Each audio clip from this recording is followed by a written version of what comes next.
There is one place near almost every town in this country that locals have quietly agreed never to swim in, walk through after dark, or let their dog off the lead in, and they will not always tell you exactly why. The Australian bush has a way of teaching people what to avoid without ever putting up a sign for it. Today, we are counting down 10 dangerous animals in the Australian bush that locals have learned, often the hard way, to simply stay away from, ranked not by size or fame, but by how completely they have earned that distance. And by the end, you will understand exactly why nobody who actually lives here needed to be told twice.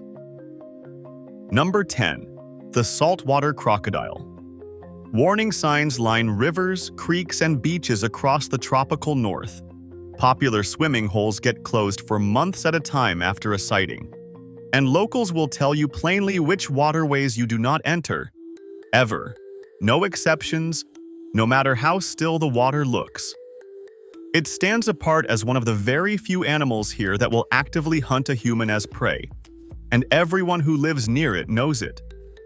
Children who grow up near croc country are taught the rule before they can read. Assume something is watching from the water. Number 10 is the danger nobody near it ever needs convincing about. Number 9. The cassowary. Standing 2 meters tall with a 12-centimeter dagger-shaped claw on each foot. It comes with official signage across far north Queensland telling people to keep their distance and never approach one for a photo, no matter how calm it looks. Most recorded attacks happened when someone ignored exactly that advice, usually while trying to feed the bird by hand. Number 9 is the only bird in the country that locals treat like a loaded weapon. Number 8. The dingo. On Cassowary, feeding or approaching one carries a fine of up to nearly $30,000.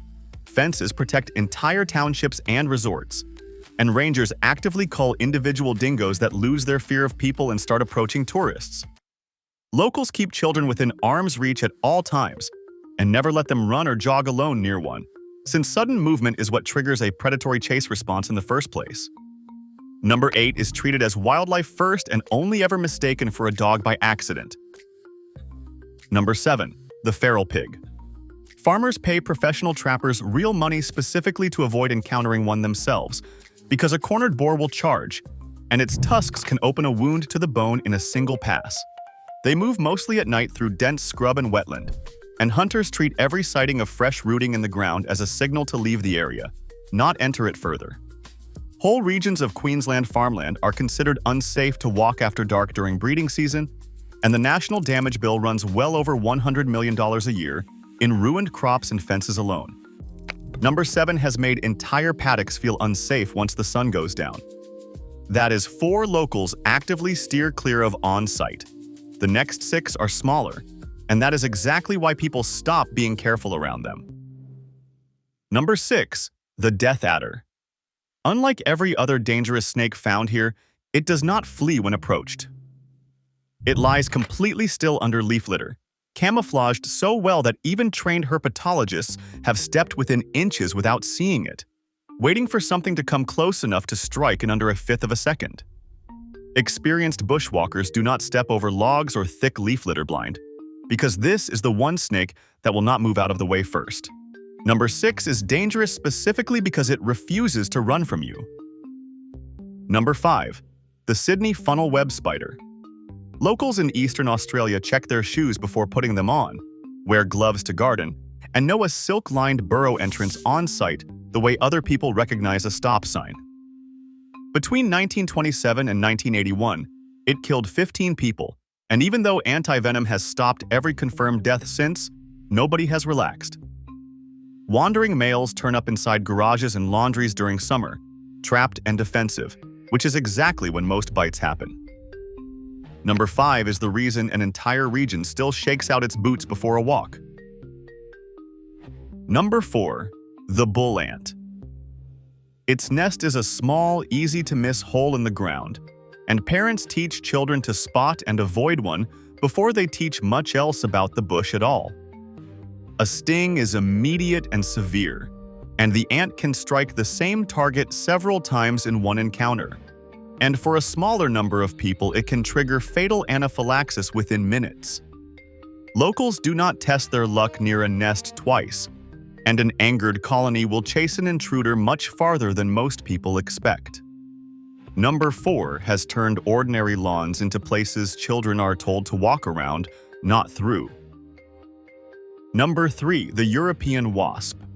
Unlike a native bee, it can sting again and again without dying, and a torn open nest can put dozens of stings into a person within seconds. Pest controllers report a spike in call-outs every single summer from people who found a nest in the yard and backed straight out rather than go near it themselves. A colony can house thousands of workers by the end of the season, and it is often built underground where a lawnmower finds it before a person does. Number 3 has turned thousands of backyards into no-go zones for a season. Number 2, the redback spider. It lives in the exact places people avoid reaching into without looking first: the woodpile, the mailbox, the underside of outdoor furniture left untouched all winter. Locals have been trained since childhood to check before they touch, shake out boots, and never sit on an old chair in the shed without a glance underneath.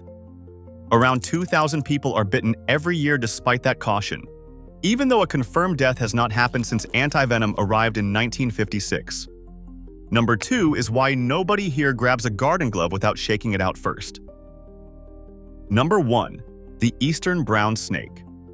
Responsible for more fatal bites than every other snake in Australia combined, it lives in paddocks and gardens as easily as remote bush, and locals give any brown-colored movement in the grass a wide, immediate berth without stopping to identify it first. It carries no bright warning colors, does not always rattle before striking, and can close the distance before a person even registers what they are looking at. Number 1 has taught an entire country not to wait and see. So here is what these 10 entries actually have in common. Every one of them taught somebody a lesson the hard way, and the whole country has been quietly passing that lesson down ever since. Parent to child, farmer to farmhand. One avoided woodpile, one closed swimming hole, one wide berth around a shape in the grass at a time. Nobody had to convince them twice, and neither will you once you have seen why.